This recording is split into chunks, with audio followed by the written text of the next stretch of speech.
नमस्कार। आज हम क्षितिज के पाठ 13 ग्रामश्री का भावार्थ पढ़ेंगे।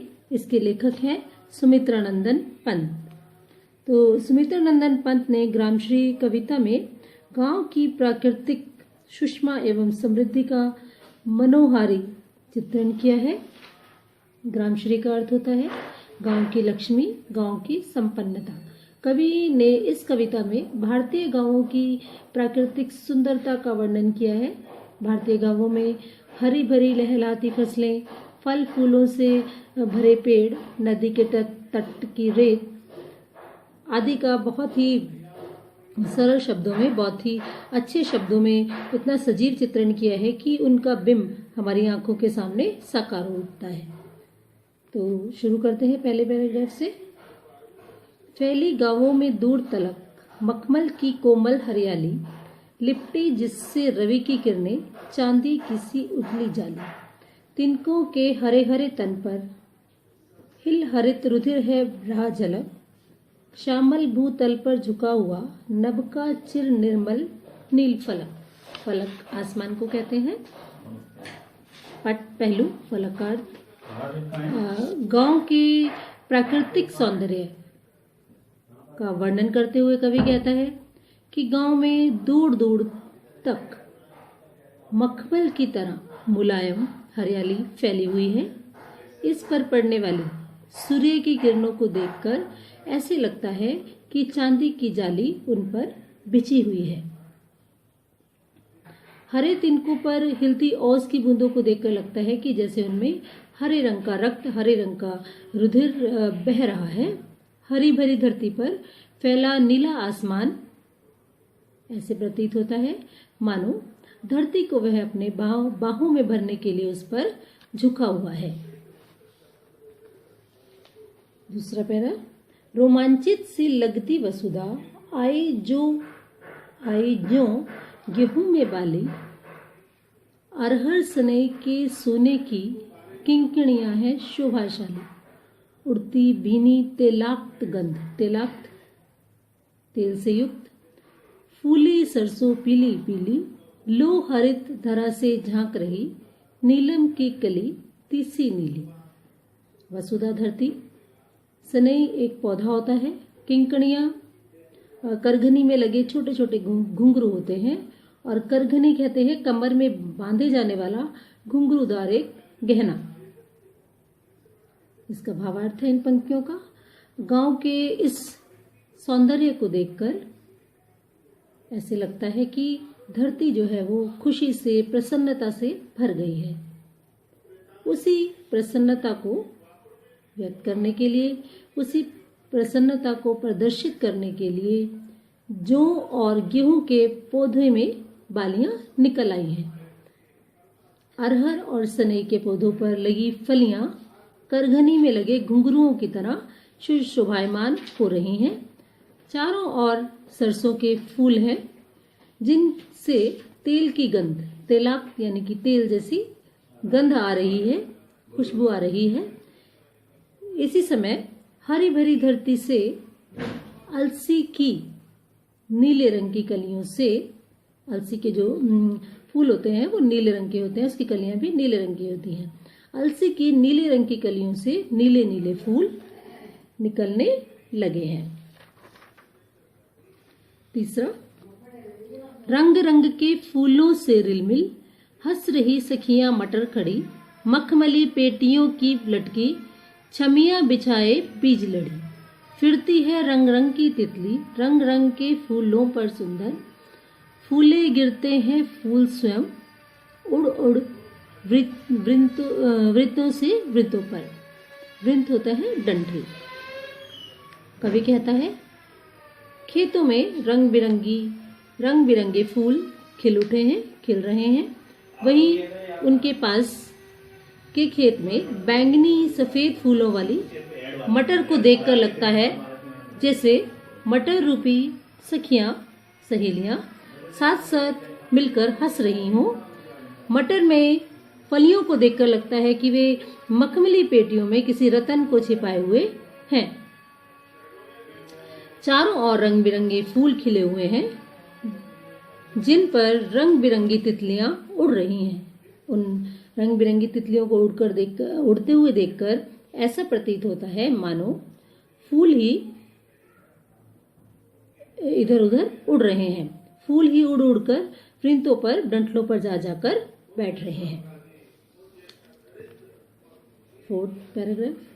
अब रजत स्वर्ण मंजरियों से लद गई आम्र तरु की डाली, झर रहे ढाक पीपल के दल, हो उठी कोकिला मतवाली, महके कटहल मुकुलित जामुन, जंगल में झरबेरी झूली, फूले आड़ू नींबू दाड़िम, आलू गोभी बैंगन मूली। फिर गांव के प्राकृतिक सौंदर्य का वर्णन करते हुए कवि कह रहा है कि ऐसे मौसम में आम की डालियों पर सोने चांदी के रंग की मंजरियां आ गई हैं। मंजरियां बोर को कहते हैं। आम की डालियों पर जब बोर आ जाते हैं, सोने चांदी मतलब सुनहले और उज्जवल सब श्वेत रंग की मंजरियां यानी बोर आ गए हैं। एक और आम पर बोर आ रहे हैं और दूसरी ओर ढाक और पीपल के पत्ते जो हैं वो गिरने शुरू हो गए हैं। कोयल भी मदमस्त होकर इधर उधर उड़ रही है, उड़ती फिर रही है। फूल आने से कटहल महक उठा है और जामुन के फूल भी अभी अध खिले से हैं। जंगल में झरबेरियां लद गई हैं, यानी कि बेरियों के जो झाड़ होते हैं वो फलों से लद गए हैं,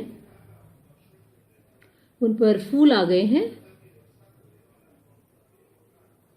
और एक और जहां नींबू अनार के पौधे अपने फलों से लद गए हैं, दूसरी ओर खेतों में आलू गोभी बैंगन मूली आदि सब्जियां भी पककर तैयार हो गई हैं।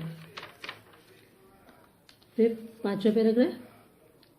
पीले मीठे अमरूदों में अब लाल लाल चित्तियां पड़ी, पक गए सुनहले मधुर बेर, अमली के तरू से डाल जड़ी, लहले पालक महमे धनिया, लौकी और सेम फली फैली, मखमली टमाटर हुए लाल, मिर्चों की बड़ी हरी थैली। कवि कहता है कि अमरूद पककर पीले और मीठे हो गए हैं, उन पर लाल लाल धब्बे पड़ गए हैं। बेर भी पककर सुनहरे रंग के हो गए हैं और उनमें मिठास भर गई है। आंवले की डालियों पर छोटे छोटे फल चढ़ गए हैं। आंवले का छोटा फल को कहते हैं। खेतों में हरी भरी पालक लहरा रही है, धनिया अपनी महक बिखेरने लगा है, लौकी और सीम की लताएं फलकर फैल गई हैं। टमाटरों का जो रंग है वो लाल मखमल की जैसा हो गया है। मिर्च के पेड़ पर लगे मिर्चों के गुच्छे बड़ी सी हरी थैली जैसे दिख रहे हैं। अगला पैरा है। बालू के सांपों से अंकित गंगा की सतरंगी रेती, सुंदर लगती छरपत छाई, तट पर तरबूजों की खेती, अंगुली की कंघी से बगुले कलगी सवारते हैं कोई, तिरते जल में सुरखा पुलिन पर मरगोटी रहती सोई। मरगोटी एक पक्षी होता है। फिर कवि कहता है कि गंगा की सतरंगी रेत पर बनी टेढ़ी मेढ़ी लकीरें उनको देखकर ऐसा प्रतीत होता है जैसे वे सांपों के आने जाने से वहां पर बनी है। गंगा के किनारे पर घास और तिनकों का ढेर लगा हुआ है, छाया हुआ है, जिसमें तरबूजों की खेती हो रही है। आसपास बगुले विहार कर रहे हैं। आसपास बगुले जो है वो तैर रहे हैं वहां पर। वे अपनी उंगलियों को कलगी पर ऐसे फेरते हैं, अपने सर पे जो उनके कलगी होती है उस पर ऐसे फेरते हैं जैसे वे अपने कलगी को सवार रहे हैं, उसमें कंघी कर रहे हैं। चक्रवाक पक्षी बहते हुए जल में मानो ऐसा प्रतीत होता है मानो वह तैर रहा है और किनारे पर मरगोटी नामक एक पक्षी जो है वो सोया हुआ है। लास्ट पंक्तियां हैं, अंतिम पंक्तियां। हसमुख हरियाली हिम आतप, सुख से अलसाए से सोए, भीगी अंधियाली में निशिकी, तारक स्वप्नों में से खोए, मरकर दिब्बे सा खुला ग्राम, जिस पर नीलम नभ आच्छादन, निरुपम हिमांत में स्निग्ध शांत, निज शोभा से हरता जनमन। गांव के सौंदर्य का वर्णन करते हुए कवि कहता है, गांव की हरियाली सूर्य की धूप के कारण ऐसे प्रतीत होती है मानो वह हंस रही है। सर्दी की धूप भी खिली खिली सुखद है। दोनों ऐसा लग रहा है कि मानो सुख से सो गए हैं। हरियाली और सर्दी की धूप मानो सुख से सो गए हैं। रात ओस के कारण भीग गई है। तारे सपनों में खोए जान पड़ते हैं। ऐसे लग रहे हैं तारागण स्वप्न में खो गए हैं। यह सुंदर सजीला गांव ऐसे लगता है मानो मरकत का डिब्बा खुला हुआ हो। मरकत एक तरह का पन्ने नामक एक रत्न है जिसका रंग हरा होता है। तो ऐसा प्रतीत हो रहा है कि मरकत जो पन्ना नामक रत्न है वो एक डिब्बिया में खुला पड़ा है और उस पर नीले रंग का आकाश छाया हुआ है। और नीला आकाश ऐसे जच रहा है, ऐसे सुंदर दिख रहा है जैसे उस डिब्बे पर नीलम का आंचल ढका हुआ है। सर्दी की समाप्ति है। सर्दी की समाप्ति पर इस शीतल प्रदेश में एक स्नेह भरी, प्यार भरी, अनुपम शांति छाई हुई है। इस प्रकार यह गांव अपनी शोभा से लोगों का मन हर रहा है, लोगों का मन को सुख दे रहा है। चारों ओर सुख और शांति छाई हुई है।